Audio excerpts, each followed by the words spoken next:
Una ruptura de pareja es un punto y final en un capítulo de nuestra vida, y el duelo es lo que nos permite pasar la página. El duelo es muy paciente y te espera. Entonces, el duelo que no vivimos queda ahí y saldrá más adelante. Es que no son fases lineales. Como cualquier proceso de cambio, el duelo es cíclico. No vamos a terminar un duelo sin atravesar o saltándonos alguna de estas fases. El modelo de amor romántico, que nos es transmitido de manera cultural como proyecto prioritario, quizás en especial para las mujeres, ¿no? Una de las claves del duelo es poner el foco en el nuevo comienzo. Entonces yo trabajo de manera paralela el cierre de ciclo con el nuevo comienzo. Para superar una ruptura de pareja y cerrar y liberar ese duelo es haciendo un viaje de vuelta a una misma.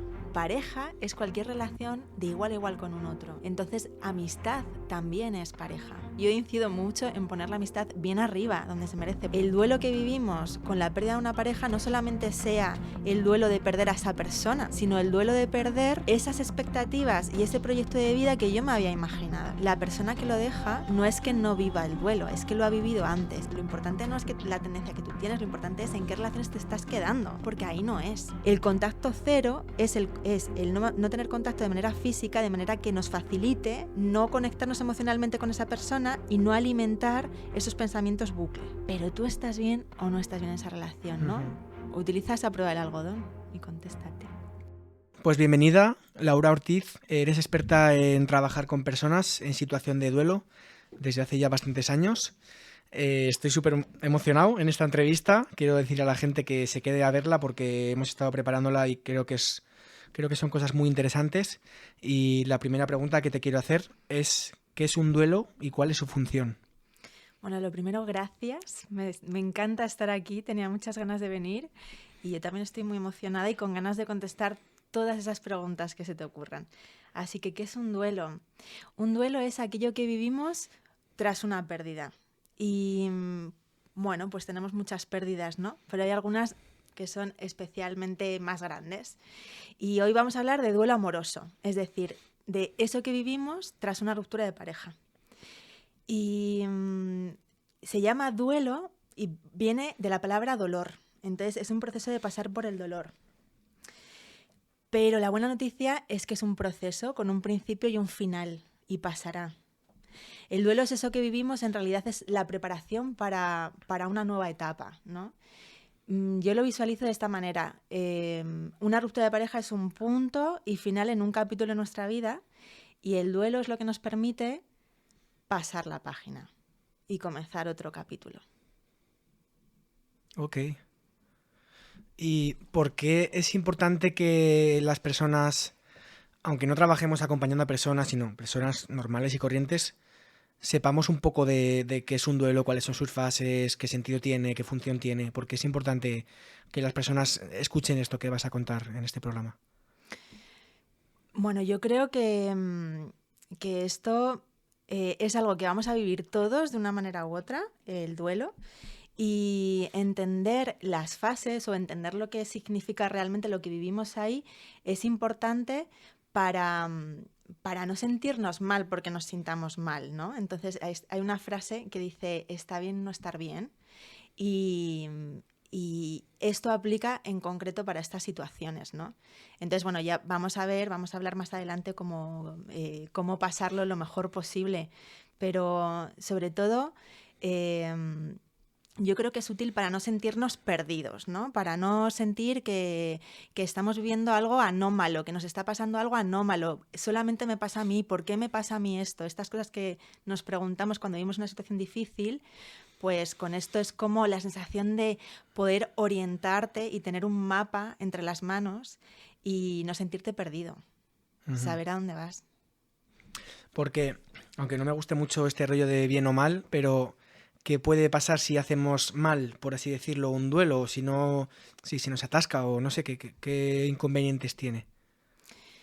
Bueno, hacer mal un duelo para mí significaría no permitirnos vivirlo, ¿no? O sea, como no vivirlo, como guardarlo debajo de la alfombra sería para mí hacerlo mal.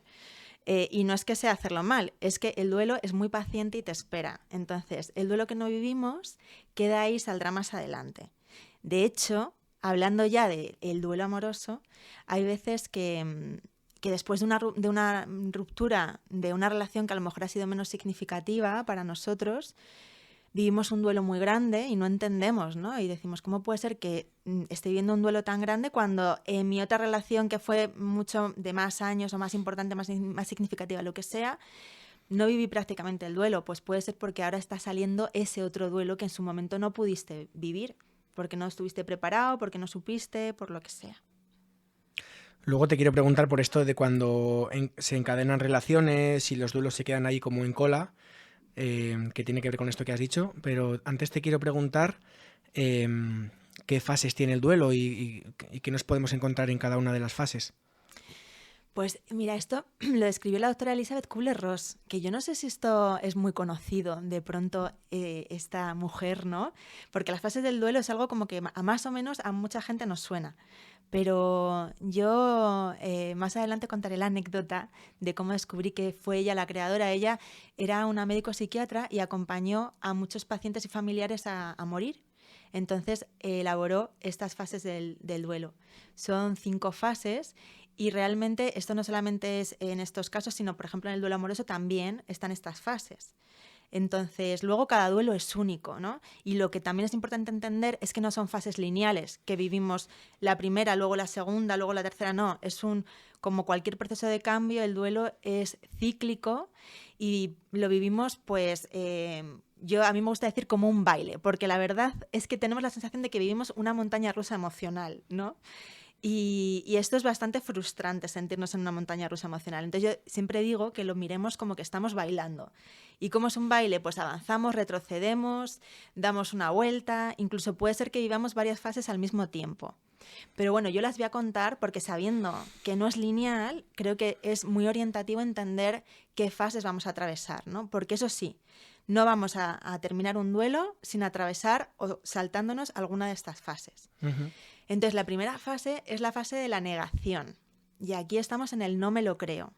Ya sea porque todavía no nos hacemos a la idea de que ha terminado la relación, o ya sea porque pasamos página y hacemos como si no nos importara, o realmente pensamos que no nos importa, incluso podemos retomar otras relaciones, pero en cualquiera de los dos casos no estamos en contacto profundo con lo que estamos sintiendo. Entonces podemos pensar, pues aquí estamos perdiendo el tiempo, pero no, esta fase es necesaria, como todas, y tiene un propósito. Y en este caso, el propósito de la fase de negación es permitirnos seguir con nuestra vida, porque es tan grande el impacto emocional inicial que sin esta fase nos quedaríamos como congelados ante esto que nos acaba de suceder, ¿no?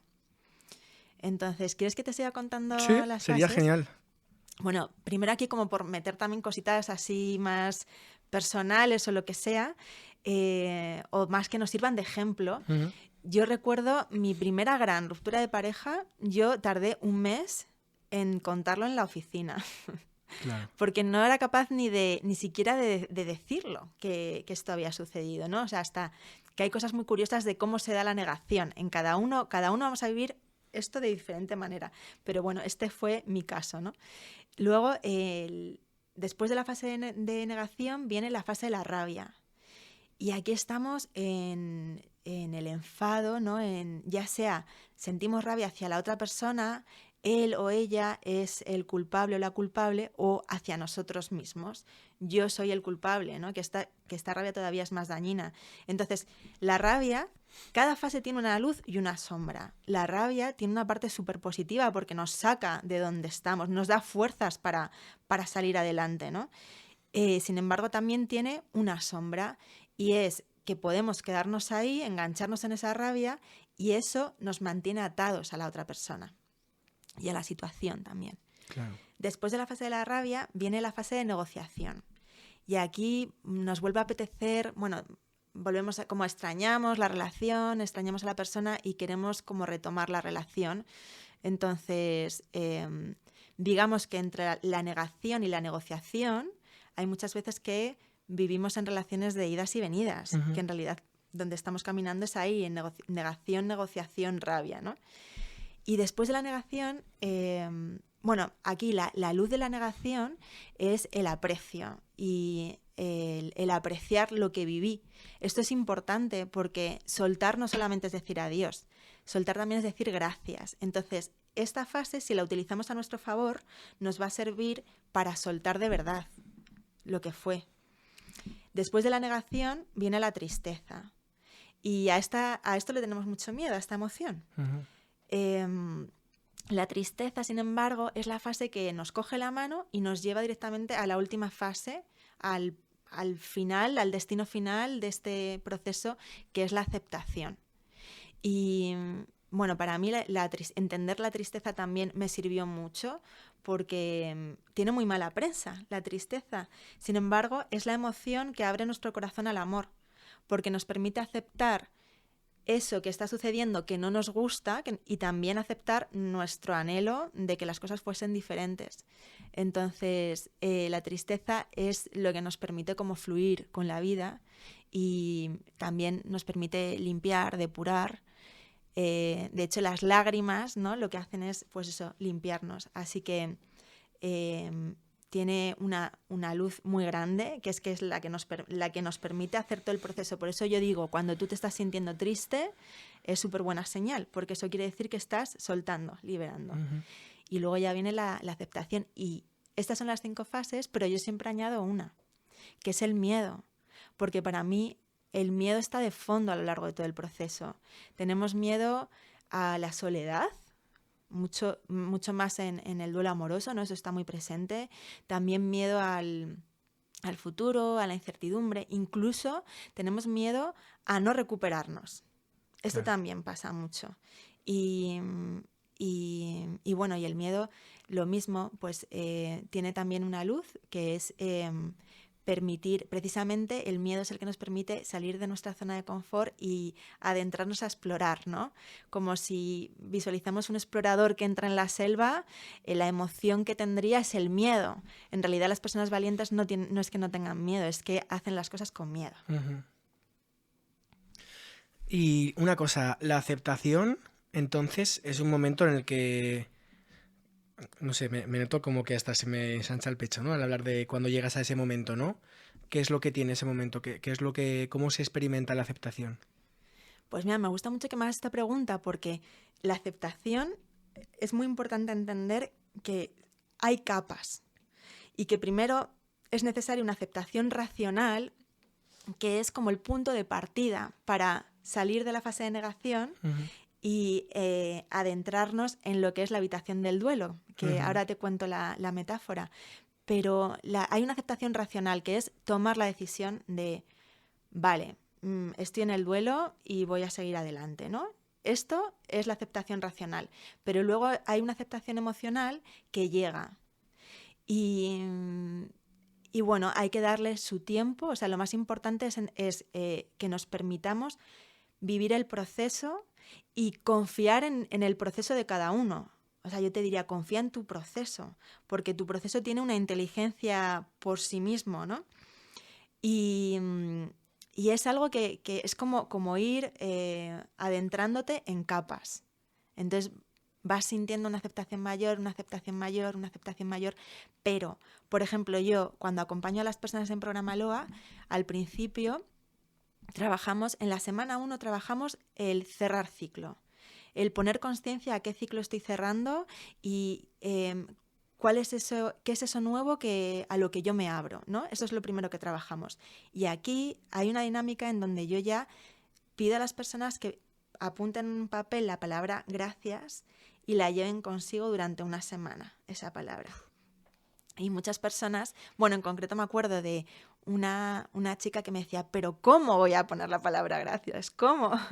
Y luego, según iban pasando las semanas, me decía, doy gracias, ahora entiendo esto de poner la palabra gracias, ¿no? Entonces, es algo que se va entendiendo, pero que es interesante desde el principio, entender que habrá un momento en donde tú te des cuenta que esta situación te ha hecho crecer y que en realidad esa relación tenía que terminar, ¿no? Porque ya no estaba alineado. O sea, para mí es entender que la palabra soltar no significa dejar ir a una persona o una relación o una etapa de tu vida. Soltar es confiar en la vida y entender que ella sabe más que tú, porque cuando algo se va, se abre un espacio para que llegue otra cosa que está más alineada con tu esencia y con tu camino de vida. Esta frase me encantaría tenerla apuntada para esos momentos, o para la gente que esté en esos momentos también, en los que tras una ruptura es que no tienes esperanza en nada, estás en el pozo total, pues eso, sin ilusión, sin esperanza, incluso viéndolo como nunca estaré bien o nunca podré estar con nadie, o no, como ese momento, no sé si tiene un nombre o algo ese momento, pero es como de lo más trágico, ¿no? En un duelo amoroso. Sí, sí. De hecho, mira, para mí siempre cuando hago los talleres, ¿no? El taller de supera tu ruptura de pareja, yo siempre cuento que cuando yo pasaba por mi gran segunda ruptura de pareja, porque la llamo así gran segunda ruptura de pareja, Mm. la primera la viví con mucha soledad y sin ayuda y sufrí mucho. Y la segunda vez dije, bueno, esto lo voy a hacer de otra manera. Y pedí ayuda a una profesional. Y recuerdo estar en las sesiones y sentirme afortunada de tener ese espacio, porque estar allí y el hecho de ser escuchada y poder validar mis vivencias me permitió cerrar esa etapa con amor y abrirme a lo nuevo. Y fue tan transformador que yo en ese momento prometí acompañar a otras personas en este proceso.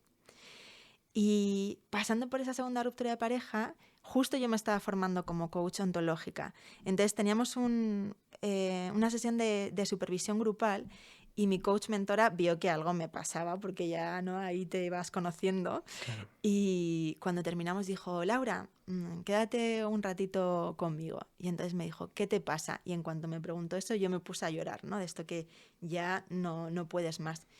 Y dije, pues que mi pareja me ha dejado. Y entonces me dijo, ¿y qué has ganado? Y bueno, primero yo no me esperaba esa pregunta para nada, Total. pero es que mi reacción me la esperaba menos, porque me salió una sonrisa como cuando eres una niña pequeña y te pillan haciendo una trastada. Entonces me sorprendí dándome cuenta que había una parte de mí que se alegraba, aunque en realidad yo no quería que eso hubiese sucedido y para mí era una pérdida. Efectivamente había algo que yo había ganado. Y por eso en los talleres y también al principio del programa LOA, yo lo que pregunto es, ¿qué has ganado con esta pérdida? Porque no hay ninguna situación en la vida en donde ganamos o perdemos, sino que siempre cuando ganamos también perdemos y cuando perdemos también ganamos, ¿no? Por ejemplo, puede ser que me promocionen en mi trabajo y yo estoy ganando más dinero, reconocimiento, realización profesional, pero puede ser que esté perdiendo otras cosas, como la relación de horizontalidad con mis compañeros o mi tiempo libre, incluso horas de sueño por las nuevas preocupaciones que tengo. Claro. Pero ¿qué pasa? Que cuando estamos tan contentos con lo que ganamos no vemos lo que perdemos, ¿no? Y al revés, cuando perdemos, como es una ruptura de pareja, no nos damos cuenta de lo que sí hemos ganado. Así que lo primero es poner el foco ahí. ¿Qué he ganado con esta pérdida? Claro, me sorprende esto porque entiendo que la manera en la que trabajas esto con las personas y los duelos es como acogiéndolos y como dándoles ese espacio, ¿no?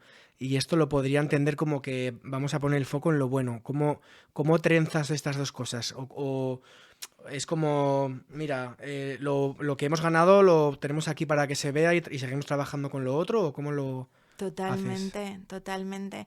Porque cuando, cuando hacemos un cierre de ciclo, cuando se cierra un ciclo, cuando algo termina es porque otra cosa está comenzando. El universo no deja vacíos, aunque esa sea nuestra sensación, porque no sabemos lo que está comenzando hasta que pasa el tiempo. De hecho, ¿cuántas veces hemos pasado por situaciones como un despido en el trabajo o una ruptura de pareja y cuando ha pasado el tiempo hemos dicho, madre mía, es que esto es lo mejor que a mí me pasó?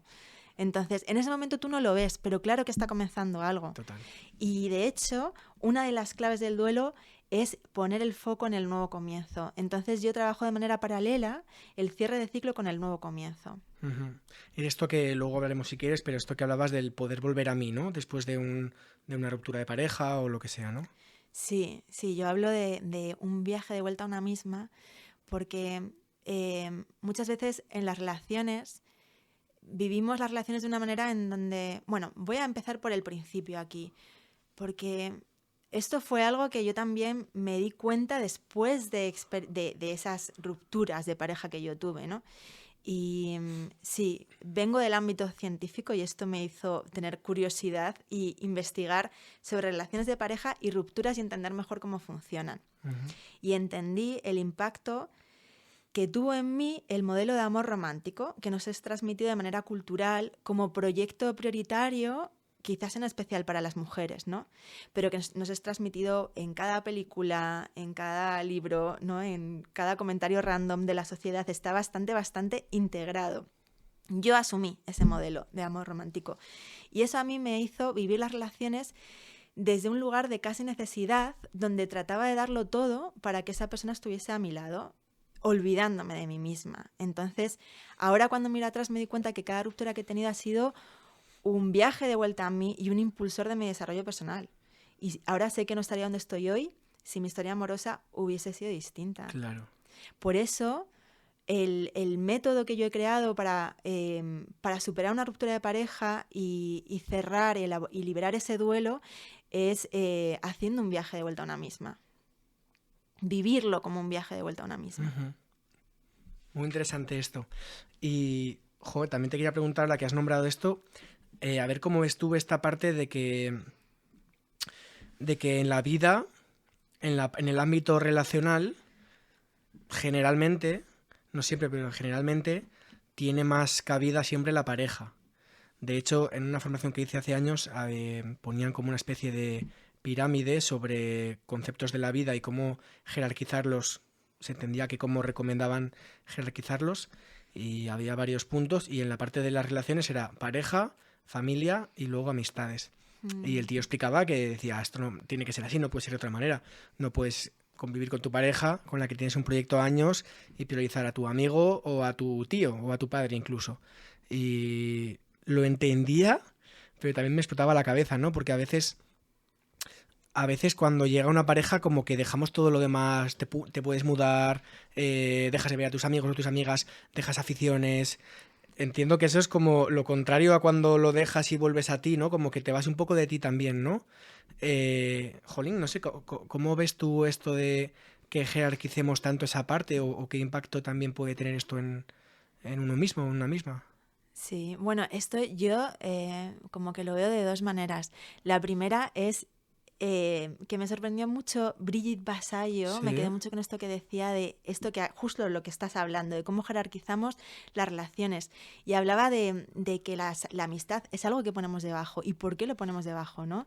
Entonces, esto yo incido mucho en poner la amistad bien arriba, donde se merece, porque, por ejemplo, ella misma decía que imagínate que puedes tener una amiga de hace 20 años y luego, entonces, cuando alguien dice, no, pero es tu pareja, y tú dices, no, es solo una amiga, solo, como si, ¿no? Como si fuese menos importante que fuese una Ya. amiga. Y cuando alguien es tu pareja, a lo mejor es que le conoces de un mes, pero ya ocupa ahí una posición hiper privilegiada. Entonces, yo estoy, en mi vida yo practico el tener una red de apoyo. Para mí esto es lo más importante, una red de apoyo de la manera que sea, o sea, de amistad, vecinas, familiares, pero que sea una red, que no pongamos, que no nos aislemos, porque ya suficiente nos aísla la sociedad o el vivir en las ciudades, ¿no? Y creo que precisamente el camino es deshacer todo eso y vivir más en comunidad. Pero al margen de esto, también entiendo que una pareja necesita un espacio y un lugar. Entonces también qué importante es dejar ese espacio. Y por eso también es importante elaborar un duelo para dejar ese espacio y que pueda llegar esa pareja también. Así que se puede, como hay estas dos cosas, ¿no? Y claro que también otra frase que a mí me encantó es hablando con, o lo escuché una vez, decía, ¿cómo cuando hablamos de rupturas de pareja y alguien te dice, para rehacer tu vida, pero ¿cómo que rehacer tu vida? Y me encantó ese comentario porque es verdad que, claro, es importante que tengamos nuestra vida, aunque la compartamos en pareja, o sea, tener nuestros espacios, tener nuestras amistades, pero hay veces que no lo hemos vivido las parejas, o yo al principio no las viví así, ahora he aprendido a vivirlas así, y claro, probablemente ahora el duelo que yo viva tampoco será igual por eso, ¿no? Así que sí, es una elección el cómo vivimos la pareja, entonces cómo poder encontrar ese espacio para la pareja y al mismo tiempo mantener tu red y al mismo tiempo mantener tu espacio, tener tus pasiones. Claro, ahora que dices esto, un tema que a mí me gusta mucho, alguna vez lo he nombrado en Instagram o en algunos talleres, es sobre los duelos en las relaciones de amistad. Tampoco vamos a hacer un programa de esto, si quieres hacemos otro centrado en ese, pero aunque sea un poquito, si nos puedes contar algo sobre eso, alguna experiencia, o si has acompañado a alguien que también estaba transitando eso, porque también es como un duelo que yo creo que tampoco tiene mucha prioridad en la vida, ¿no? Incluso te entiende la gente cuando te han dejado o has dejado a alguien ese duelo, pero un duelo de una amistad es como más, no sé, más invisible. Total, sí. Pues para eso me voy a ir a la astrología, ¿qué te parece? Bueno, vamos a ver. Porque la astrología tiene 12 casas, ¿no? Cuando tú ves la carta astral, tú ves 12 casas y cada casa es un área de la vida. Y la casa 7 representa la pareja. Pero pareja es cualquier relación de igual a igual con un otro. Entonces, amistad también es pareja. Uh-huh. Y esto a mí me parece... Bueno, yo cuando me tomé conciencia me pareció muy revelador, ¿no? Un socio, una socia también es pareja, ¿no? Entonces cualquier vínculo de igual a igual con un otro es pareja. Y por supuesto que vivimos duelos cuando hay una pérdida de la amistad y probablemente esos los invisibilicemos todavía más que el duelo amoroso. Es verdad que quizás el duelo amoroso tiene aún más peso por dos razones. Creo que porque cuando nos vinculamos de una manera también con intimidad sexual con una persona, se generan como un tipo de hormonas que hace que tengamos como también el enamoramiento, etcétera, hace que se produzcan unos procesos fisiológicos con los que estamos endrogados, ¿no? Claro, A mí me gustaba mucho una chica que decía que no estás enamorada, estás endrogada, ¿no? Claro. Pues eso, esto hace que el duelo amoroso tenga una peculiaridad y es que pasamos por un síndrome de abstinencia. Ahora voy con eso. Y otra peculiaridad es el peso que se ha dado, que creo que está cambiando, que se ha dado a la sociedad a tener pareja. Porque está cambiando, pero antes era muy raro no tener pareja. Uh-huh. Entonces, de hecho, era un poco como hasta excluyente, ¿no? Porque yo, por ejemplo, he estado viajando sola. Y viajando sola, cuando pides una habitación individual, es una mierda de habitación. Es como, ¿qué pasa? Que no puedo tener yo una habitación de puta madre porque voy sola, ¿no? Tiene que quedaba, ¿no? Te ponen la de la caldera. Y sin embargo, ¿no? Con parejas te ponen hasta la toallita con los pétalos de rosa, ¿no? Y es como, bueno, yo también quiero una rosa o una toallita, en fin. Sí, que es como que está mucho más normalizado vivir, más normalizado y socialmente. O, por ejemplo, otra cosa que me ha pasado a mí es que pues hay amigos, ¿no? Que a lo mejor si tienes pareja, pues ya te empiezan a invitar. Bueno, pues nos vamos los 4 a cenar, o como que empiezas a ser incluida en ciertos círculos por el hecho de tener pareja. Que esto es algo que creo que va cambiando mucho, pero que antes era bastante condicionante la vida a tener o no tener pareja.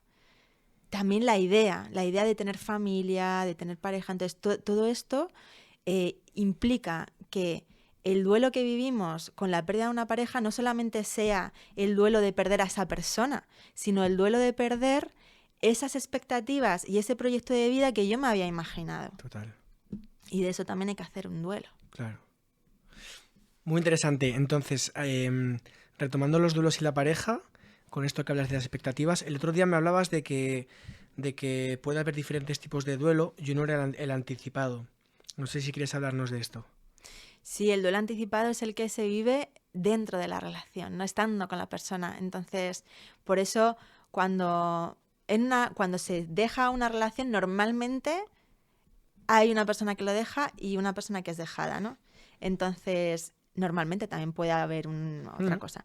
Pero, claro, la persona que lo deja no es que no viva el duelo, es que lo ha vivido antes. Eso se llama duelo anticipado. Cuando empiezas a vivir el duelo con la persona delante, dentro de la relación, y bueno, y sin embargo la persona dejada es algo más sorpresivo que a partir de ahí tiene que vivirlo, ¿no? Claro, su hito empieza cuando le dicen lo dejamos y la otra persona cuando empieza, imagino que será como tonos grises, ¿no? De un día dirá, ¿y si lo dejo? ¿Y si no? Y luego va cogiendo más fuerza la idea de que sí, ¿no? Y va subiendo el volumen, ¿no? Un poco. Desde ahí empieza a hacer el duelo esa persona. Sí, sí. ¿Por qué es más...? Claro, pienso en cuando se muere alguien, ¿no? Siempre se diferencia entre cuando alguien se sabe que va a morir por una enfermedad o lo que sea y tiene meses o años, o cuando alguien llaman y te dicen se ha muerto alguien, ¿no? Siempre esta segunda parte es más como que el cuerpo no te la recoge fácilmente, ¿no?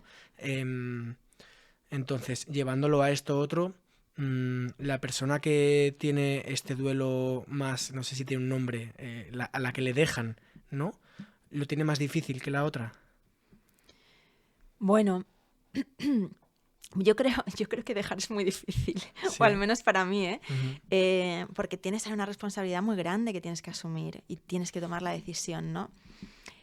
Entonces, es difícil esa parte de tomar la responsabilidad y tomar la decisión, y entiendo que al final, cuando la tomas, asumiendo esa responsabilidad, estás eligiendo. Uh-huh. Entonces, en la otra parte, lo difícil es que tú no lo estás eligiendo. Claro.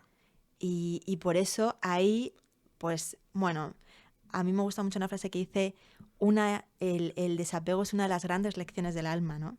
Uh-huh. Entonces, que te dejen es una oportunidad de realmente poder trascender ese apego. Uh-huh. Es decir, pues entender que tú puedes sentir algo por una persona y esa persona no siente lo mismo que tú, ¿no? Y aceptar eso es difícil y a la vez también liberador, ¿no? Porque yo creo que te hace... O sea, puedes conquistar una libertad más grande. Uh-huh. Claro, me resuena esto de que de alguna manera quien lo deja también está siendo difícil, porque la persona que lo deja puede entrarle la duda a los días, a las semanas, igual no lo he hecho bien, igual sí. Y la otra persona, a mí una amiga me explicó que mola mucho cuando te dejan decirle, pero seguro del todo, en plan, ni haciendo esto ni esto. Vale, pues ya me quedo tranquilo y me retiro a mi duelo, ¿no? Como no estar luego dentro de un mes diciendo, tal vez si le hubiera dicho que iba a cambiar esto, ¿no? Pero claro, la persona que lo ha dejado sabe que depende de él o de ella. Entonces puede estar a las 3 semanas diciendo, igual no lo he hecho bien y podría volver. Entiendo que esa parte también pesa más que el decir, bueno, pues me han dejado y...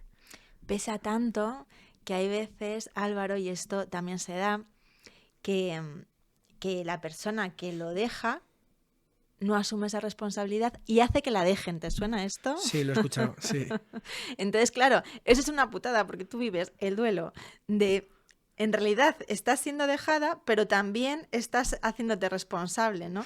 Así que ahí tienes una carga Claro, la otra parte, doble. que de repente ve cosas raras, que no se le está priorizando, o que están pasando cosas, y entre comillas no le queda otra que dejarlo, pero no ha hecho nada esa persona, ¿no? No ha cambiado nada esa persona para dejarlo, sino que, buah, qué macabro me parece. Y a la vez vamos a no jugarlo, ¿vale? En plan, bueno, ¿qué le lleva a una persona a hacer esto, no? Sí, no, incluso a mí me gusta mucho esto también que utilizamos, este recurso que utilizamos mucho en coaching, de bueno, ¿en qué medida lo he podido utilizar yo esta estrategia, no? Como, imagínate, cuando de pronto algo nos molesta mucho, imagínate, pues me molesta mucho una persona que es tirana. Vale, pues sí, ¿cómo sería ser una pizca, cómo sería una pizca de tirana, ¿no? Ajá. En mi vida, ¿cómo sería eso? Entonces, bueno, que en realidad todos somos todo, aunque sea en pequeñitas dosis, ¿no? Total. Así que nos imagino que esa estrategia en algún momento la hemos utilizado, aunque sea suave. Claro. Bueno. El otro día hablábamos también sobre el concepto, que no recuerdo si tú lo comprabas o no, sobre el novio puente o novia puente. Uh-huh. Que, bueno, te contaba, preparando un poco la sesión esta, que un amigo me había hablado de que existía la relación puente, que es cuando alguien, entre comillas, usa a otra persona para salir de una relación, empezar esa otra nueva, como cuerda a la que me puedo agarrar y así salgo de esta relación y luego suelto la cuerda, ¿no? ¿Esto cómo lo ves tú? ¿Te lo encuentras? ¿Crees que existe, por así decirlo? Sí, existe. Sí. No era una idea así de mi amigo, ¿no? Sí. Yo lo he hecho Uh-huh. y no lo recomiendo. Pero bueno, yo qué sé, tampoco... O sea, que al final, para mí, hay una cosa que vaya por delante y es que aquí no hay reglas, ni hay recetas, ¿no? Entonces, cada uno podemos vivir dos cosas iguales y en realidad tener una vivencia completamente diferente. Así Claro. que sí o no, pues no sé, depende de cada uno. Yo lo he hecho, a mí no me ha funcionado. Yo pienso que es necesario darnos un tiempo para hacer el duelo antes de comenzar en otra relación. Y en el caso, imagínate que soy yo la que termino una relación y voy corriendo a otra relación. No estoy elaborando el duelo, hemos dicho que el duelo es paciente, te espera. Entonces, cuando esa segunda relación se termina, si se termina, vivirás un doble duelo. Ese duelo que no elaboraste queda ahí y saldrá más adelante. Es como un bote de la lotería, ¿no? Cuando no toca. Ya, pero y yo me sale la parte de alguna manera defender eso, en plan, bueno, es que si yo con mi pareja no estaba bien ayer y lo dejamos ayer y la semana que viene he conocido a alguien con quien me veo a tope, ¿por qué voy a hacer caso yo a los libros o aquí a esta persona que me dice que es mejor vivir un duelo si es que quiero estar con esta persona? E incluso puedo decir, bueno, pues ya pagar el precio del doble duelo, ¿no? ¿Lo ves así también o crees que de ninguna manera sería recomendable? Pues creo que depende mucho desde qué lugar lo hagas, ¿no? Es decir, si tú empiezas una nueva relación, pero Ujú. al mismo tiempo te estás dando un espacio para sentir realmente ese duelo, pues también puedes vivir el duelo empezando otra relación. En el caso en el que yo lo viví y que entonces también, que es cuando no lo recomiendo, es cuando lo hacemos o ahí lo hacemos desde un lugar en donde queremos evitar el dolor, ¿no? Entiendo, sí. Sí. Eso tiene más sentido, claro. Vale. Te quería preguntar sobre los estilos de apego. O sea, no hablar sobre los estilos, pero sí si crees que influye el tipo de apego que una persona tenga a cómo va a vivir el duelo. Porque sé que hay gente que sospecho que por el tipo de apego le ha podido costar más el duelo o quizá no el duelo, pero lo han llevado de una manera más cercana o una parte tenía un estilo de apego igual más de querer estar con la persona y acompañarse en el duelo y otra persona fue como, venga, hasta luego, ¿no? ¿Qué relación crees que tiene esto? Aquí hay varias preguntas muy interesantes. Pues la primera, lo primero que quiero decir aquí es que tenemos una tendencia en el apego, pero no tenemos un tipo de apego y ya está. Entonces, por ejemplo, yo puedo tener una tendencia a tener un apego ansioso ambivalente, pero vivir en una relación en donde tengo un apego seguro. Porque esto no me define y además es muy importante porque me llegan muchas personas también que me hablan de yo tengo un apego ansioso ambivalente y claro, ojo con esto porque nos estamos quedando, lo importante no es que la tendencia que tú tienes, lo importante es en qué relaciones te estás quedando y si se está desatando el apego ansioso ambivalente es porque ahí no es. Otra cosa es que hay una tendencia, ¿no? Entonces, cuando vivimos una relación con un apego seguro, el duelo es más amable. ¿Por qué? El duelo amoroso tiene una característica especial con respecto a otro tipo de duelos y es que pasamos por un síndrome de abstinencia. Y esto no es una metáfora, esto es una realidad, ¿no? Se ha demostrado con estudios científicos que las áreas del cerebro que se activan cuando pasamos por el desamor son las mismas que se activan cuando estamos desenganchándonos a la cocaína, a los opioides, al alcohol. Y claro, por eso es tan importante el contacto cero, ¿no? Por eso las personas que acompañamos el duelo hablamos tanto de contacto cero. Pero me he ido un poco de... Esto era para el apego Para los estilos de a apego. esto. Entonces, como vivimos un síndrome de abstinencia, claro, por eso insistimos tanto en el contacto cero. Porque realmente cuanto antes empiece el contacto cero y cuanto más estricto sea, antes nos vamos a recuperar. Porque no podemos recuperarnos de una adicción al alcohol yéndonos de cañas de vez en cuando. Entonces, esto es lo mismo, ¿no? Y bueno, luego puedo hablar más en profundidad del contacto cero, Sí. pero este síndrome de abstinencia, entonces, significa que esto es una peculiaridad en el duelo amoroso. ¿Por qué? Porque en el duelo amoroso la esperanza es lo primero que necesitamos perder, ¿no? Al contrario que en el resto de las áreas de la vida que decimos la esperanza es lo último que se pierde, pero aquí no, aquí piérdelo lo primero, porque si no lo pierdes vas a prolongar ese síndrome de abstinencia, ¿no? ese síndrome de abstinencia es, pues eso, contactar con la persona, con tu expareja es como una droga. Entonces, si venimos de una relación con apego seguro, ese síndrome de abstinencia va a ser más suave. Si venimos de una relación en donde se ha activado mucho ese apego ansioso ambivalente y en donde sobre todo ha habido refuerzo intermitente, ¿no? O estas relaciones de idas y venidas, o sea, esta intermitencia que genera adicción ya por sí, cuando vivimos el síndrome de abstinencia, que es ya como este desenganche, pues tenemos un síndrome de abstinencia al cuadrado, más grande. Entonces, claro que influye en el duelo el tipo de relación que es. Por eso hay veces que una relación que ha sido muy duradera, muy estable, muy importante, a lo mejor es un duelo no menos, o sea, simplemente más suave por esto, porque no es tan heavy el síndrome de abstinencia, mientras que a lo mejor de otra relación que ha sido menos significativa, pero que ha sido ir, volver, sí pero no y tal y cual, pues vivimos un duelo muy heavy, porque el síndrome de abstinencia es muy grande. Claro. Wow, esto tiene un montón de chicha, ¿eh? Sí, sí. Vale, ¿quieres? Aquí podemos profundizar mucho. ¿Quieres en esto? En el contacto cero, ¿no? Esto me gustaría que lo explicaras de cero para la gente que... Sí. Porque yo lo descubrí esto hace 4 o 5 años, tampoco te creas que mucho. Sí. Entonces, y ya siempre lo he hecho. Siempre lo he hecho, sí, me ha venido súper bien. Entonces, si quieres contar cómo de cero, en qué consiste y cuáles son los beneficios. Sí, sobre todo voy a empezar por... Yo no puedo hacer contacto cero porque, esto es muy típico, ¿no? Yo no puedo hacer contacto cero porque, y entonces ya viene porque es el padre de mis hijos, porque es porque trabaja conmigo, porque es mi vecino, tal, porque es mi vecina, porque es la madre de mis hijos, tal. Entonces, claro, para mí esto es muy importante entender que primero hay una resistencia a hacer contacto cero porque es una droga el contacto. Entonces, también vamos a mirarnos desde ese lugar. Para mí, descubrir que estaba pasando por un síndrome de abstinencia fue un antes y un después. Entender, vale, que es que estoy bajo los efectos de la droga, ¿no? Entonces, la pregunta no es... O sea, no, en lugar de decirnos no puedo hacer contacto cero, pregúntate cómo puedo hacer el contacto cero. Porque el contacto cero, primero voy a decir lo que es así como más de libro, ¿vale? El contacto cero. Y luego lo que es lo importante del contacto cero. De libro es, contacto cero es cero contacto. Es decir, no tener información.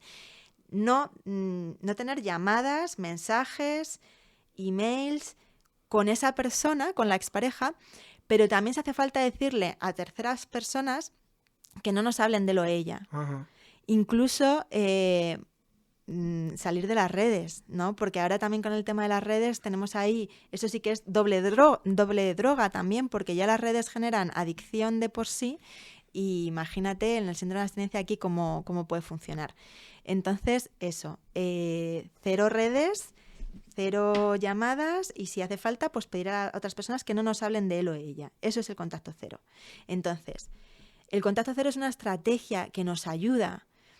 Es una estrategia que nos ayuda, ¿por qué? Porque no tenemos contacto físico. Pero en realidad lo importante es que cuando no queremos dejar esa relación, ¿vale? Y esto pasa tanto cuando somos dejados, ¿no? Estamos en ese rol de me han dejado, o como cuando dejamos una relación porque realmente vemos que no nos hace bien, pero que sí que queremos a esa persona. Esto también puede ocurrir, ¿no? Entonces, en cualquiera de esos dos casos no queremos dejar la relación. ¿Y qué es lo que pasa? Que de manera natural la mantenemos en nuestra mente, porque al mantenerla en nuestra mente es como que sigue viva, es la manera de que siga viva. Entonces empezamos a pensar, primero a dar vueltas, que también esto es, pues viene con el duelo, ¿no? Dar vueltas de... si hubiera hecho esto, si hubiese dicho esto o si no hubiera hecho esto, o también imaginarnos que esa persona vuelve y empezamos otra vez, o que haciendo ese viaje que no hicimos, o recordando ese viaje, también idealizando momentos que vivimos con esa persona. Todo eso es la manera de tener esa relación viva en nuestra cabeza. Uh-huh. Entonces, si está viva en nuestra cabeza, si lo tenemos en nuestros pensamientos, también vamos a estar unidos emocionalmente a esa persona. El contacto cero es el no tener contacto de manera física, de manera que nos facilite no conectarnos emocionalmente con esa persona y no alimentar esos pensamientos bucle. Esos pensamientos bucle son parte del duelo. No nos tenemos que sentir mal porque aparezcan, porque son un síntoma del duelo. Es como si yo estoy pasando por una gripe y tengo fiebre. La fiebre es un síntoma de que estoy pasando por una gripe. No me puedo enfadar conmigo por tener fiebre, pero sí me voy a cuidar. Si tengo fiebre, probablemente me meteré en la cama o me tomaré algo calentito o, bueno, descansaré, dormiré, lo que sea. No voy a salir teniendo fiebre con el pelo mojado, descalza a la calle mientras llueve, ¿no? Pues esto. Entonces, esto es lo mismo. Tengo estos pensamientos, vale. Pues cuando yo me doy cuenta que los tengo, una manera de cuidarme podría ser pararlos, ¿no?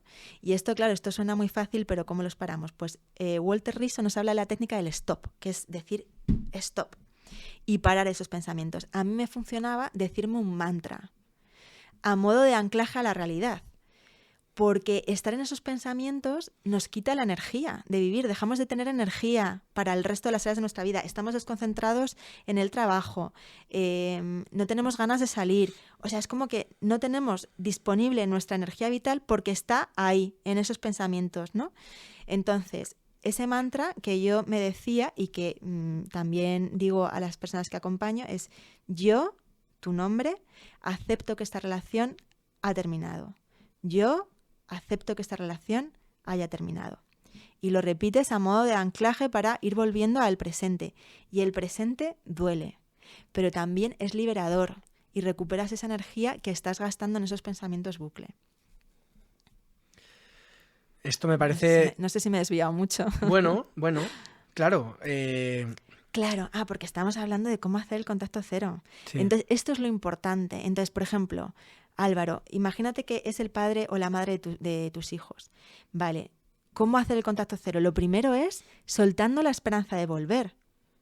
Entonces, contacto cero significaría no estar pendiente de lo que hace o lo que no hace, de con quién está o con quién no está. Estar pendiente de mi vida, de mí, de cómo estoy yo. También sería a lo mejor mantener una comunicación estricta sobre el cuidado de los hijos o incluso poder delegar durante un tiempo, porque no pasa nada, que nos tenemos que empezar a dar permisos, poder delegar durante un tiempo el contacto con tu expareja para el cuidado de tus hijos y que lo haga tu hermana o que lo haga tu madre o no lo sé, ¿sabes? Sí. Pero si no esto, y fíjate, muchas veces no hace falta llegar hasta allí, pero una vez recuerdo a una persona que acompañé que me decía: es que me siento mal por decirle que no a mi expareja, no sé, en lugar de hacer un plan todos juntos. Y es como, pues date un tiempo, porque dentro de unos meses, si tú te das ese tiempo para ti, tú sanas, te recuperas y dentro de unos meses vas a volver sin problema. Pero no nos podemos sentir mal por decir que no a eso ahora mismo. Uh-huh. Claro, eso hace como... Has hablado de las cañas, yo estaba pensando en cuando dejé de fumar, cuando yo tenía 20 años, que un día dije, yo creo que si me fumo un pitillito no va a pasar nada, ¿no? Y como que volví un poco a la casilla de salida, ¿no? Empiezo otra vez, el síndrome de abstinencia. Entonces, me imagino que cuando haces el contacto cero es como... Me lo imagino en una gráfica como si estás arriba y empieza la cuesta abajo, que va a tener más pendiente o menos, pero que va en esa dirección, ¿no? Y en algún momento vas a llegar abajo, ¿no? Vas a llegar a... No sé si cuando acabe el duelo o cuando te sientas mejor o qué, pero si no lo veo como en mi cabeza y mi forma de verlo, lo veo como sube y baja todo el rato, ¿no? Ahí le he visto, no le he visto. Bueno, luego te preguntaré por todo esto de ver a la gente, gente que se va, o sea, deja la relación y vuelve, gente que lo deja y se enrollan, ¿no? Como que también tiene sus beneficios, me imagino, pero también me imagino que es contrario, ¿no? A esa gráfica de asumir, aceptar, ¿no? Me imagino que el mantra ese, bueno, es como que te levantas y lo dices y ya el resto del día te has recordado eso, ¿no? De alguna manera lo pillas. Sí, y también va a haber recaídas, a lo mejor. Claro. Pues si hay recaídas, no pasa nada, luego sigues adelante.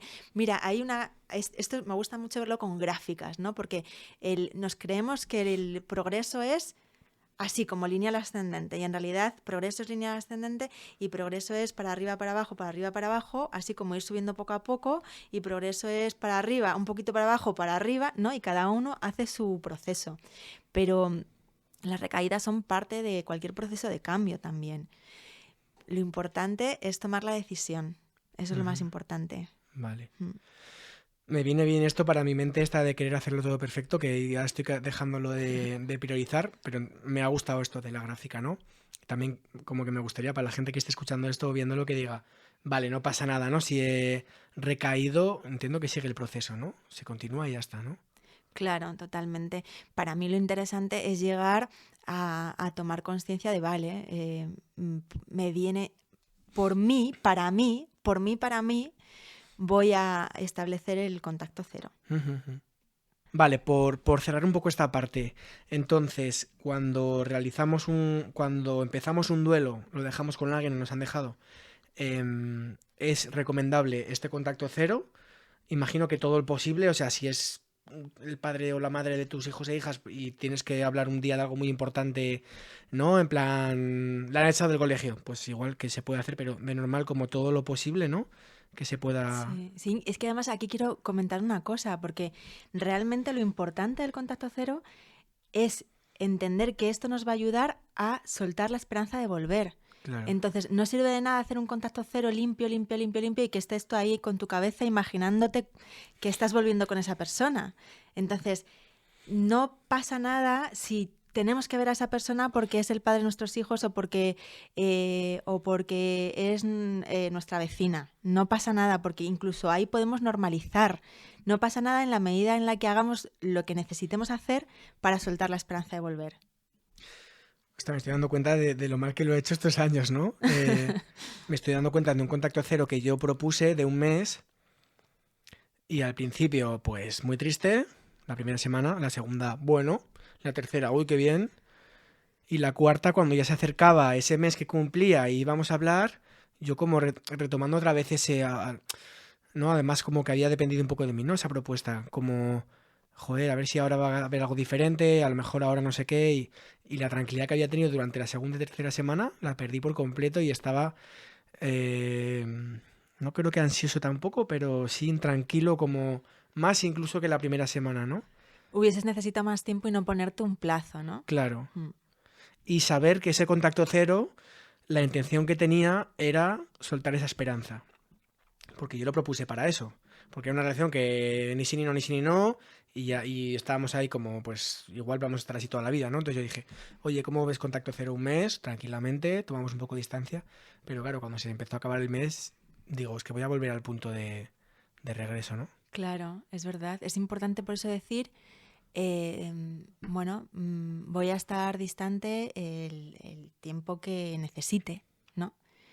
Porque no sabemos cuánto es. Entonces, hay veces que establecemos el contacto cero sin decir nada, no sé, es que depende tanto de qué haya pasado ahí, pero hay veces que queremos decir, mira, voy a hacer el contacto cero, no tiene que ver contigo, no es nada contra ti, es para mí, para yo poder recuperarme.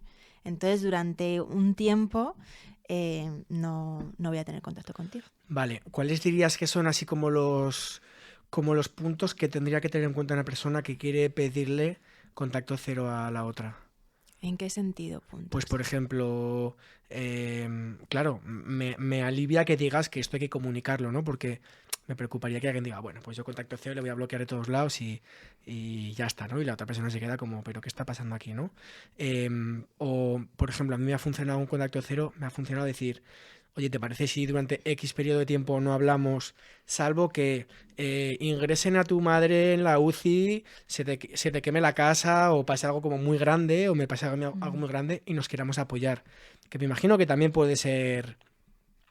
Tampoco no pasaría nada si no nos contactáramos en ese momento, ¿no? Tenemos más redes y tal, pero bueno, no sé, pues como puntos en esa dirección, ¿no? Para que quien esté escuchando esto diga, vale, pues tengo un poco claro cómo podría pedir ese contacto cero.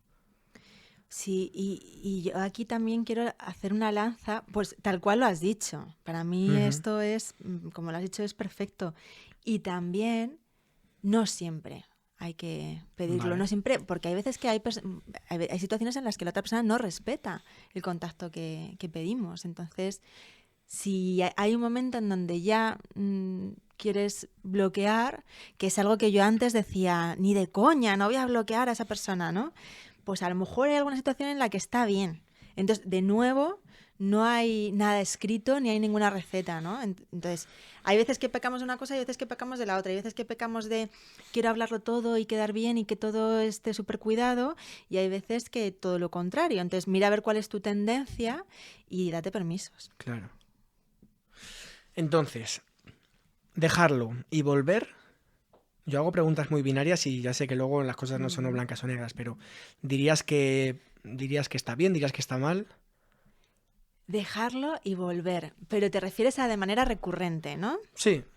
Porque para mí, fíjate, la gente dice que segundas oportunidades nunca fueron buenas, se dice así, ¿no?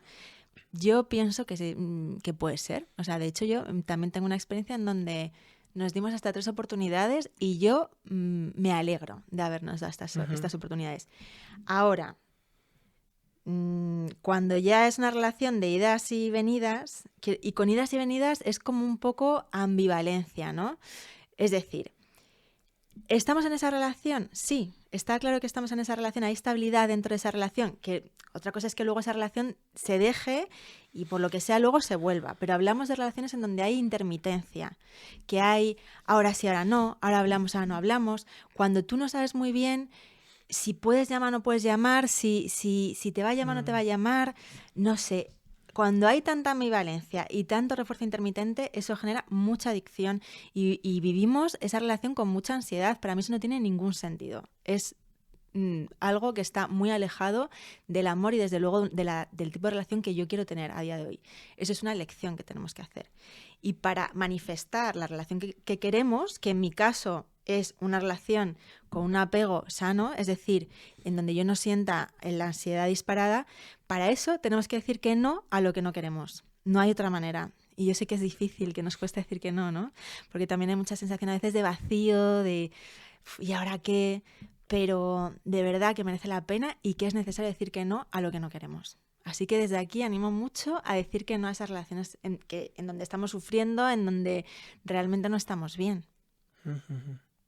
Muy interesante. Entonces la pregunta no es idas o vueltas, la pregunta es ¿estás bien en esa relación? Claro. Mira, me gusta mucho una amiga que me decía, que me contaba que se había divorciado 3 veces. Y decía, claro que, dice, mis padres lo ven como un fracaso, pero para mí es un éxito. Dice, yo ahora vamos, ni me imagino con el primero, estando con el primero con el que me casé, ¿no? Dice, y además es que es tan fácil la prueba del algodón, que es, ¿eres feliz o no eres feliz? Y es que a mí esto me llegó al alma, ¿no? Porque es que hay veces que nos pasamos por alto esa prueba del algodón y de verdad que lo sabemos. Dentro de ti tú sabes si estás bien o no estás bien. Que ya sabemos que la función o el propósito de una relación de pareja no es hacernos felices, es hacernos conscientes. Que ya sabemos que nuestra felicidad no depende de la otra persona, que depende de uno mismo. Pero tú estás bien o no estás bien en esa relación, ¿no? Utiliza esa prueba del algodón y contéstate. Pues nada, ahí queda, para quien nos esté escuchando.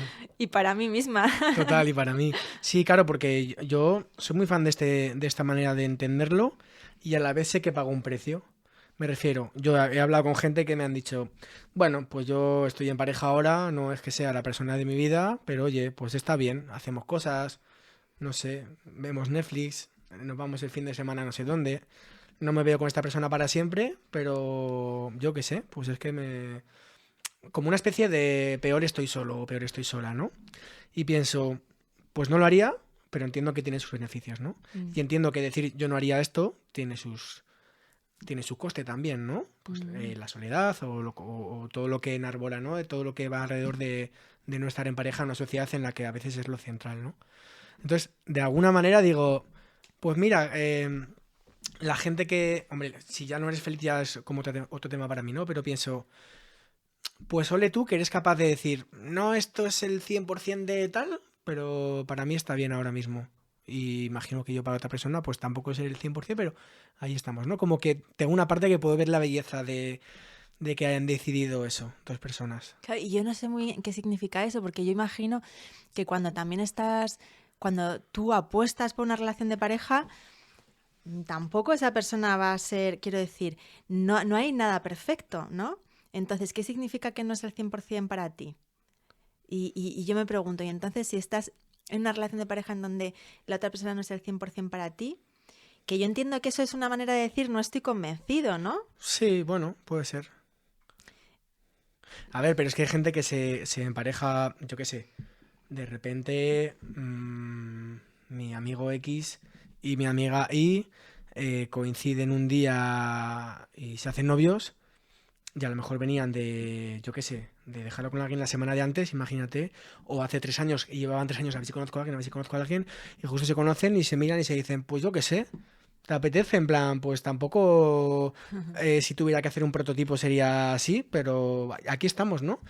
Y Y... eso sí que me parece bonito, porque incluso ahí a lo mejor puede surgir una relación de verdad, ¿no? Ujú, Es verdad que hay una cosa que es esa idealización, ¿no? claro, De esas relaciones, bueno, cuando conocemos a alguien, pero que es que no le conocemos. Entonces, igual en esas relaciones en donde de pronto no hay tanta idealización, de pronto tienes la oportunidad de conocer de verdad a esa persona y ahí nace una relación, pues, claro. importante. Entonces, también en ese sentido, mira, Sí, sí, sí. Eso que se llevan, ¿no? es lo que se lleva. Muy guay.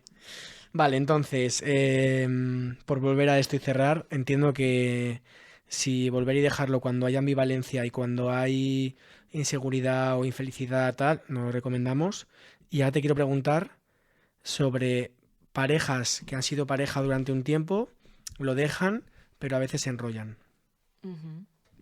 ¿Qué beneficios y qué costes puede tener también esto? Imagino que el contacto cero, desde luego que no lo podemos empezar de esta manera, pero... Ujú. Mira, aquí yo te voy a contar dos anécdotas. Una es, antes de que las personas entren al programa lo hacemos una entrevista de valoración, una entrevista en donde estamos esa persona y yo para ver su caso concreto, ver los detalles y ver si realmente el acompañamiento es para esa persona, ¿no? Y llegó una persona diciendo, llevo un año de duelo.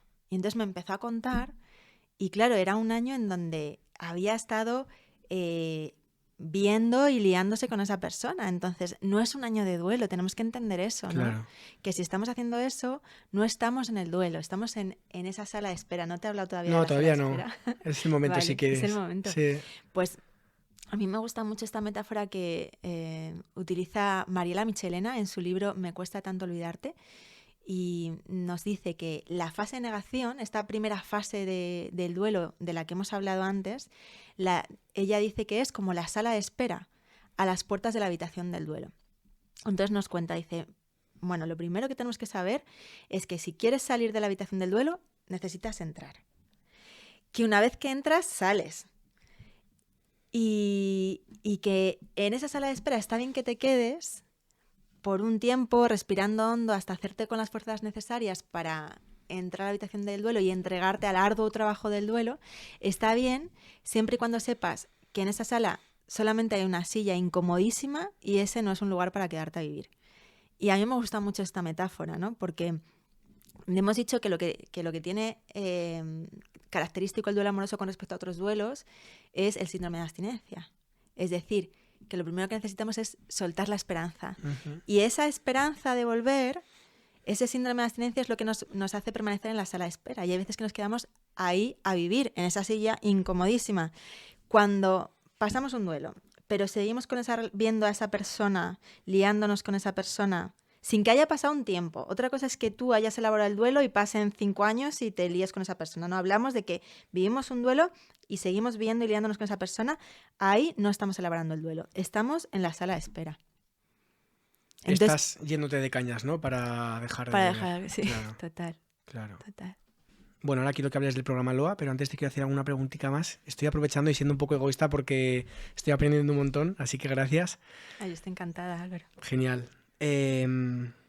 Diferencia entre un duelo de una relación que has tenido y en un momento acaba y empiezas el duelo, o un duelo en el que conoces a alguien porque la otra persona no quiere o porque no cuadra o por lo que sea, no sale adelante esa relación y es más el duelo por las expectativas, ¿no? ¿Qué peso tiene cada uno o qué diferencias tienen? Claro, aquí es muy importante, o sea, más que esa casuística concreta de que a lo mejor con una persona no he tenido esa relación, es como cuánto peso yo he puesto a esa idea o a esas expectativas, ¿no? Ujú. Entonces, sí es verdad que yo te dije una frase, ¿no? Que es, sentimos como era, sentimos más nostalgia por aquello que no hemos vivido que por lo que hemos vivido, ¿no? Es decir, que cuando vivimos algo, ya eso, cuando vivimos algo que nos llena, eso pasa a ser parte de nosotros. Y además cuando lo recordamos nos sigue llenando, ¿no? Sin embargo, cuando vivimos algo que no nos llena, es como que hay más nostalgia de eso que pudo ser y no fue. Claro. Entonces, ese tipo de relaciones, y no depende, no depende tanto de a lo mejor el tiempo que hayamos estado con esa persona, sino desde qué lugar, si de pronto ha habido mucho, pues esta sensación de como, no sé si a ti te ha pasado, pero de estar en una relación que es como que le ves mucho potencial, pero que no, que parece que va a llegar, que a lo mejor sí hacemos esto y lo otro, pero que no llega, y que no es, y que nunca es, y que es que nunca es, y terminas la relación y no es, y de eso sí que hay mucha nostalgia. Claro. O sea, ahí sí que vives una nostalgia, porque ahí estás haciendo el duelo. Mira, y para eso además tiene un nombre, que eso no te lo he contado, que es el síndrome del inversionista, que es cuando tú inviertes mucho tiempo y energía en una relación, ¿no? Invertimos más tiempo y energía en una relación, pues en ese tipo de relaciones que es que no van, pero que tú ahí le pones a ver si funciona y a ver si sale adelante, y le pones más combustible pero no va, y entonces tú ves que eso está en números rojos, y entonces como ya has invertido mucho tiempo y energía, pues venga, voy a seguir poniendo a ver si esto sale para adelante, porque después de todo lo invertido, Total. ¿cómo voy a dejar que esto termine aquí, no? Y entonces entramos en el síndrome del inversionista, y ahí hay todavía más apego, ¿no? Esto me acuerdo que me lo dijo, de hecho, mi terapeuta. Me dijo, Laura, ¿cómo me dijo? ¿Es tanto lo que has invertido? Bueno, no me acuerdo cómo me lo dijo, pero es el síndrome del inversionista. Y es verdad, es como cuanto más, entonces inviertes más y todavía son mayores los números rojos, ¿no? Entonces, por ejemplo, el contacto cero lo que nos permite es cambiar, es dar la vuelta a ese síndrome del inversionista, porque empezamos a invertir energía y tiempo en nuestra recuperación. Entonces yo recuerdo, y esto es algo que es parte de esos emails que yo envío en Programa Loa, que es ese día que yo había empezado ya el contacto cero, ya llevaba tiempo, y de pronto esa persona me llama.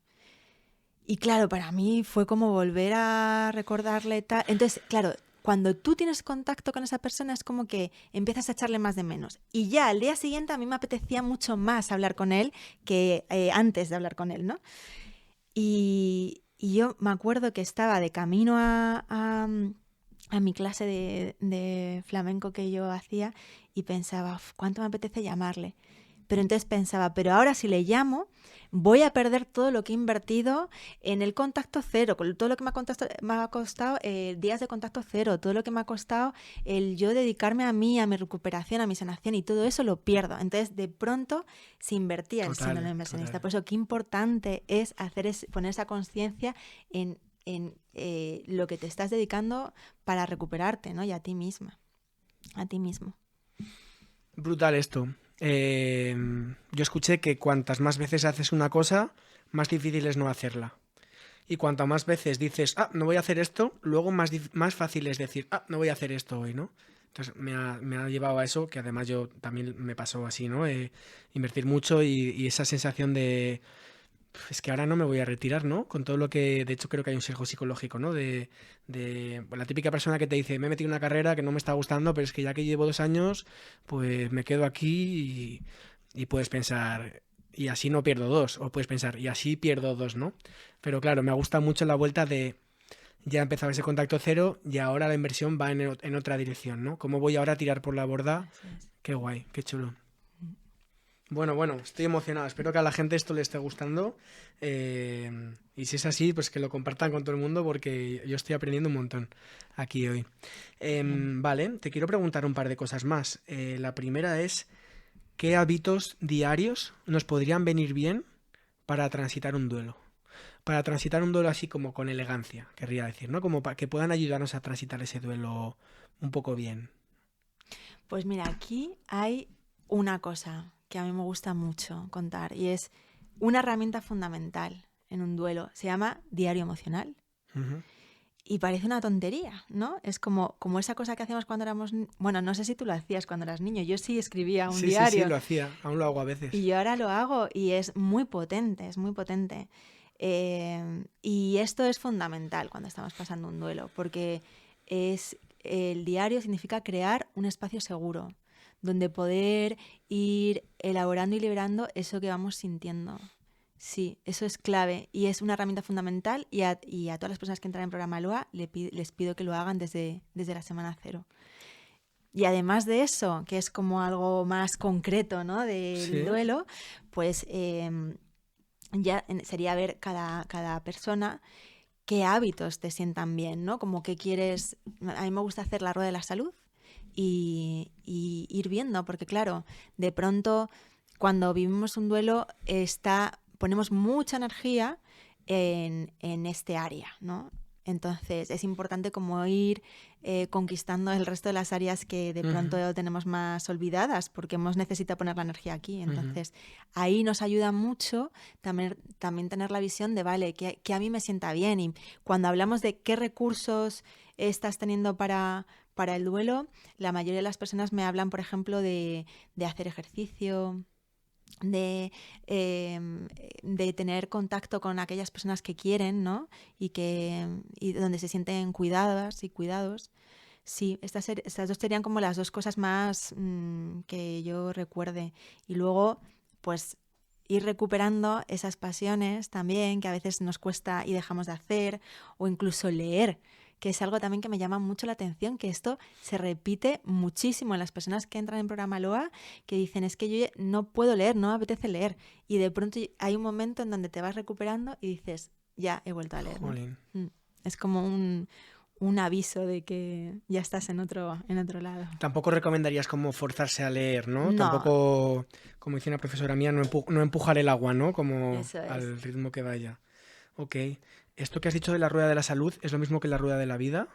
Es lo mismo, pero sí, los quesitos están... Si quieres te la cuento así rápido, los quesitos. Claro. La rueda de la salud primero se parte en 4, entonces hay 4 dimensiones. Está la mental, la emocional, la relacional y la física. Entonces, dentro de cada dimensión hay 2 quesitos. En la mental está el descanso y la mente. Pues si tengo la mente agitada o calmada, ¿no? Descanso, cómo de bien duermo o cómo de descansada me siento durante el día. Luego, en la dimensión emocional está la gestión de las emociones y también el yo interno. Esto que es esta cosa que es como un poco más trascendental del sentido, ¿sabes? No sé, como de... Cada uno lo vivimos de manera muy diferente, pero sería como esta parte más, pues eso, yo interior. No sé si te viene algo con yo interior. Sí, me puedo ubicar. Luego está la dimensión relacional y ahí los 2 quesitos son las relaciones en general. Ahí están todas incluidas. Y luego el entorno. Es decir, el entorno pues es desde cómo te sientes en tu casa hasta en el lugar donde vives. Pues eso, hay verde, no hay verde, tú estás bien, no estás bien, hay belleza, ¿no? Y luego... Los 2 quesos de la dimensión física son la alimentación y el ejercicio físico. Entonces, esto es súper interesante porque nos da una visión muy de bajar a tierra el bienestar. Es decir, de qué puedo empezar, qué estoy haciendo. Primero, valorar lo que estamos haciendo, porque muchas veces lo que nos pasa es que no valoramos lo que sí que estamos haciendo. Y lo segundo es, vale, ¿y qué pequeña cosa puedo hacer que me ayude en mi día a día? Entonces esto también para mí va muy encaminado a lo que me preguntabas de los hábitos, ¿no? De esto de bajar a tierra, ¿cómo puedo estar mejor hoy? Claro, estoy pensando que esto, aunque no estés en un duelo, es brutal poderlo hacer y revisarlo un poco, igual para las que somos así de mente un poco más tipo Excel, ¿no? De poder traquear un poco o los hábitos o las relaciones o el entorno, me gusta mucho, vaya. Sí, para hacerlo cada X tiempo, sí. ¿Cada cuánto recomendarías hacerlo? Pues no lo sé.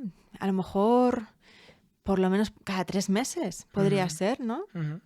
Un pararse y revisar un poco, ¿no? En realidad es que siempre que revisamos nos va a dar nueva información. Lo que pasa es que tampoco te voy a decir cada semana porque no tiene sentido, pero a lo mejor eso cada 3 meses podríamos ahí revisar y encontrar cosas nuevas. Es muy interesante. Genial, ahí queda. Pues yo creo que es el momento de que nos cuentes sobre el programa que estás haciendo, ¿vale?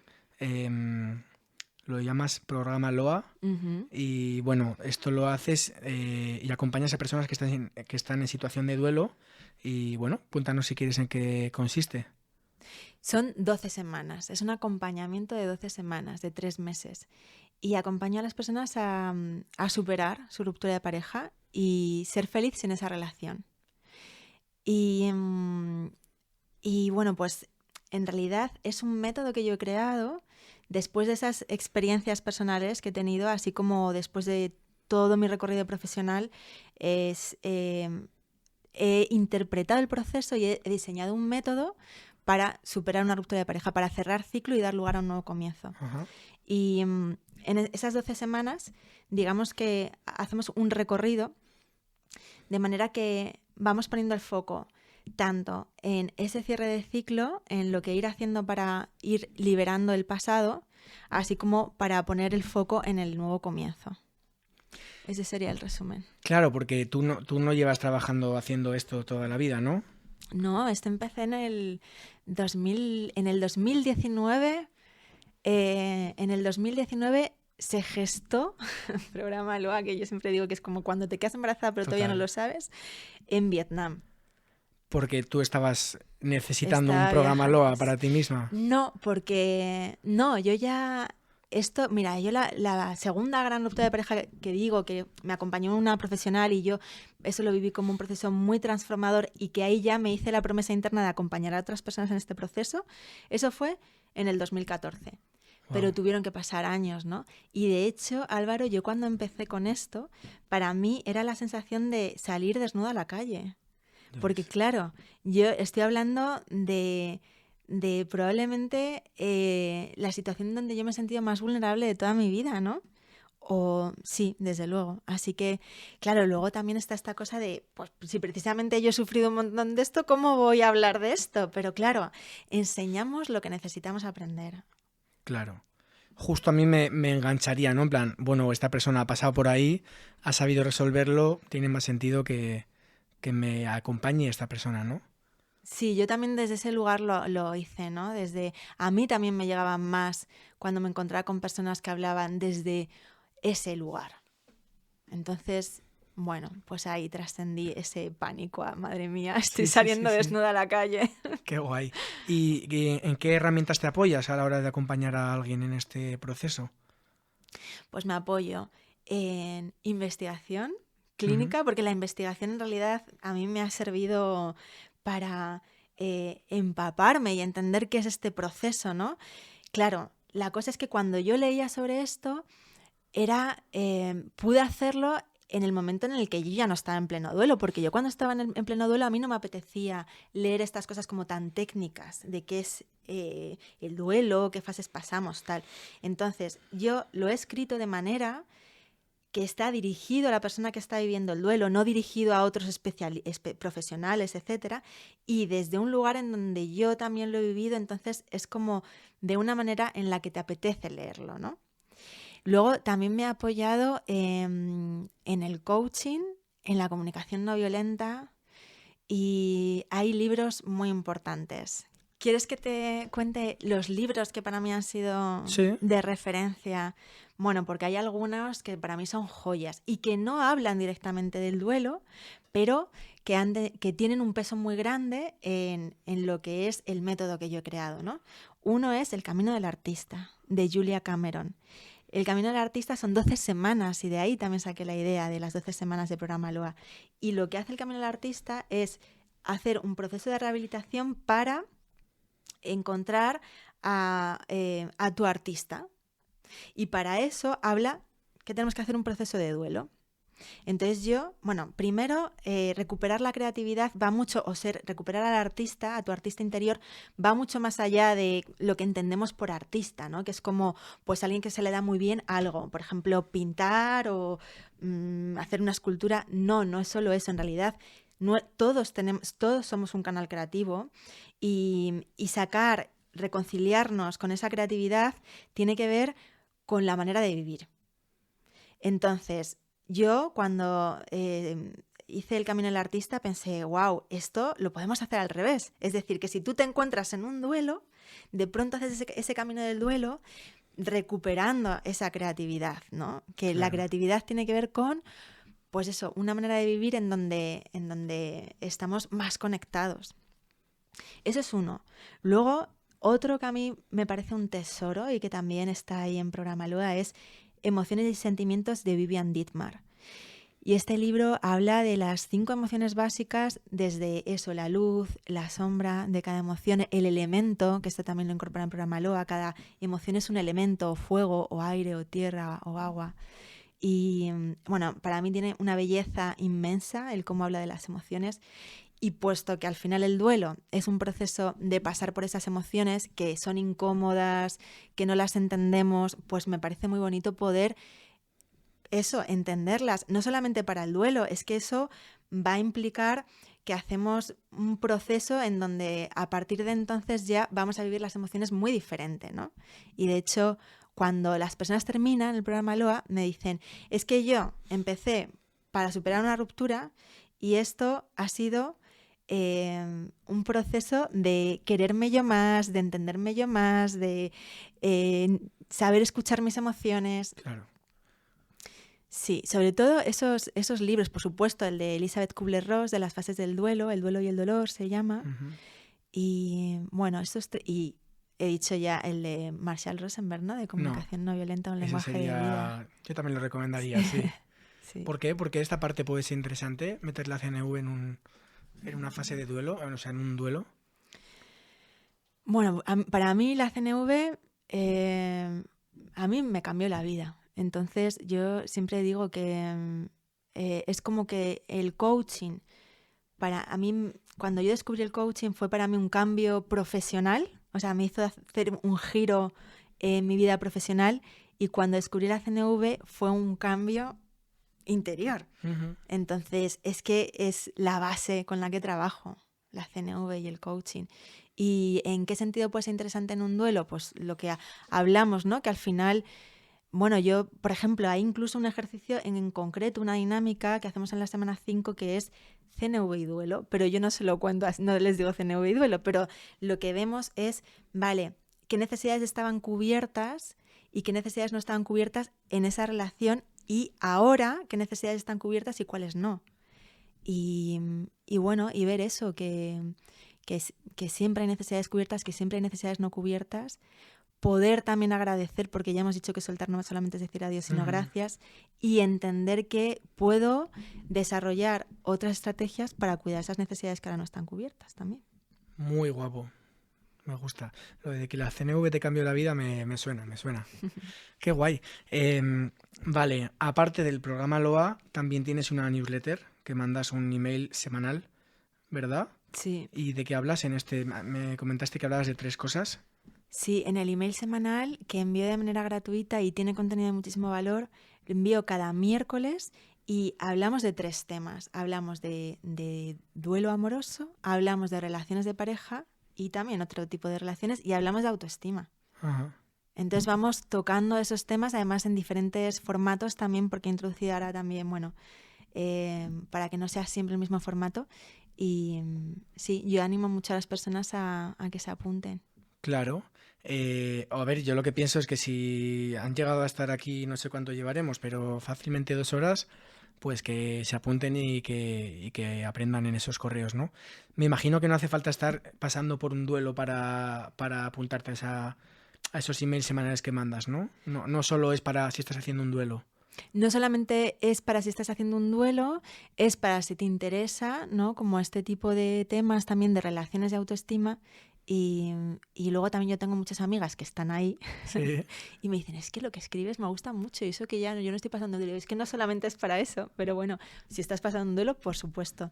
Así que para suscribirse, pues podéis ir a la página web lauraortizamador.com y ahí veis como ese email semanal para suscribiros ahí. Perfecto, pues entonces voy a recapitular. Dejaremos en la descripción lauraortizamador.com, que es la web. El Instagram es @programaloa, Uh-huh. tanto para recurrir a la newsletter como para hacer una... Bueno, imagino que cuando vas a la... Si alguien quiere hacer el programa LOA, imagino que te contacta y tenéis una llamada al principio o lo que sea, ¿no? Sí, tenemos una llamada para ver el caso concreto. Vale. Eso es. Entonces, para eso, en la web o en Instagram tienen el contacto y las personas que vayan de parte de este podcast, de Sobran las Palabras, pues decirles que hay una formación, hay una clase de comunicación no violenta que incluimos dada por mí en ese acompañamiento sobre cómo volver a mí desde la comunicación no violenta, ¿no? Que para mí tiene mucho sentido, ¿no? Es un bonus, el mejor bonus que podríamos dar. Álvaro, de hecho, yo lo puedo tener también. Hombre, faltaría más. Tendrás que dar el visto bueno. Pues muchísimas gracias, de verdad. Es que me parece un pedazo de bonus, porque además en programa LOA también hablamos de la comunicación no violenta, ¿no? O sea, yo ahí... Y no es tan fácil introducirlo. Me parece tan útil y tan bonito que, vamos, es un regalazo. Pues genial, millones de gracias por este rato, por el rato de prepararlo. Se me ha pasado volando. Pues a mí increíble, creo que, vamos, para mí tiene mucho valor. Reconozco que es un tema que me toca ahora, igual tiene una parte de eso, así que la gente que esté viendo esto, pues que nos lo diga en los comentarios o que nos mande un mensaje, nos diga si también les ha interesado, que se suscriban en el botoncito este rojo para que pues podamos llegar un poco a más gente. Y que comenten cosas, por favor, lo que quieran. De, no sé, alguna pregunta, alguna cosa que también ellos hayan vivido, ¿no? Perfecto. A ver. Venga, ahí queda. Echarle un vistazo que estará mirando Laura los comentarios. Eso. Bueno, muchas gracias, Laura. Muchas gracias.